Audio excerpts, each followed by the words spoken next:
Hello দর্শক বন্ধুরা, কেমন আছেন আপনারা সবাই? আশা করছি বেশ ভালো আছেন। ঢালিউডে উত্তেজনা যেন আরো বেশি পরিমাণে বেড়ে গিয়েছে যখন শোনা গিয়েছে শাকিব খান ও জায়েদ খান সম্প্রতি একটি গোপন মিটিং করেছেন। মিডিয়ার বিষয়টিকে প্রকাশ আনার পর থেকেই শুরু হয়েছে নানান জল্পনা কল্পনা। কি নিয়ে এই বৈঠক এখন তাই জানার বিষয়। ঘনিষ্ঠ এক সূত্র জানিয়েছে, ঢাকা শহরের এক অভিজাত রেস্টুরেন্টে গভীর রাতে দেখা যায় শাকিব ও জায়েদ খানকে একসঙ্গে। প্রায় 2 ঘন্টারও বেশি সময় ধরে তারা নিজেদের মধ্যে আলোচনা করেন। বিষয়টি মিডিয়ার চোখ এড়াতে চাইলেও রেস্টুরেন্টের কর্মীদের মাধ্যমে ঘটনাটি ছড়িয়ে পড়ে। জানা গিয়েছে শাকিব খান ও জায়েদ খান তাদের পারস্পরিক সম্পর্কের দূরত্ব মিটিয়ে নেওয়ার চেষ্টা করছিলেন। বিশেষ করে ঢালিউডের বর্তমান পরিস্থিতি এবং নতুন প্রজেক্টে সহযোগিতার ব্যাপারে তারা আলোচনা করেন। এছাড়াও জানা গিয়েছে শাকিব খান ও জায়েদ খানের মধ্যে দূরত্ব বেড়ে গিয়েছিল বুবলিকে নিয়ে। যেহেতু জায়েদ খান বুবলিকে বিয়ে করতে চান আর শাকিব খান চান না যে বুবলি কোনো সম্পর্কে জড়াক, এ নিয়ে তাদের মধ্যে হয়েছিল বাকবিতণ্ডা। এছাড়াও তাদের দুজনের মধ্যে ঝগড়া ছিল বুবলিকে যেন বিয়ে না করে জায়েদ খান। এ নিয়ে দুজনের মধ্যে চলছিল অনেক দিনের ঝগড়া।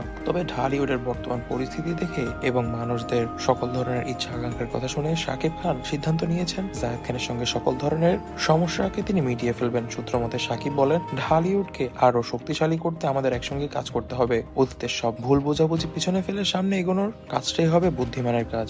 জায়েদ খানও ইতিবাচক সাড়া দিয়ে বলেন, শাকিব ভাই আমাদের ইন্ডাস্ট্রির শক্তি, একসঙ্গে কাজ করলে দর্শকদের জন্য ভালো কিছু দিতে পারবো আমরা। গোপন বৈঠক থেকে বের হওয়ার পর শোনা যাচ্ছে শাকিব ও জায়েদ হয়তোবা নতুন একটি সিনেমায় একসঙ্গে কাজ করতে পারেন। অনেকেই মনে করছেন ঢালিউডে শীর্ষস্থানীয় অভিনেতাদের পারস্পরিক সমঝোতার এই উদ্যোগ ইন্ডাস্ট্রির জন্য নতুন এক দিগন্ত খুলে দেবে। মিটিং এর খবর ছড়িয়ে পড়তে ভক্তরা দুই ভাগে বিভক্ত হয়ে পড়েছেন। কে বলছেন এই দুই তারকার একসঙ্গে হওয়াটা ঢালিউডের জন্য আশীর্বাদ এবং এই কারণে ঢালিউড আরো অনেক উচ্চতায় পৌঁছে যাবে। আবার অনেকেই বলছেন এই দুই তারকা একসঙ্গে যে কাজ করছে এই কথাটি হয়তোবা তারা তাদের জনপ্রিয়তা পাওয়ার জন্য বলছে।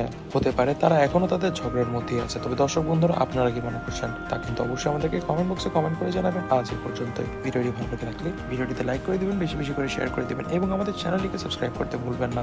ধন্যবাদ।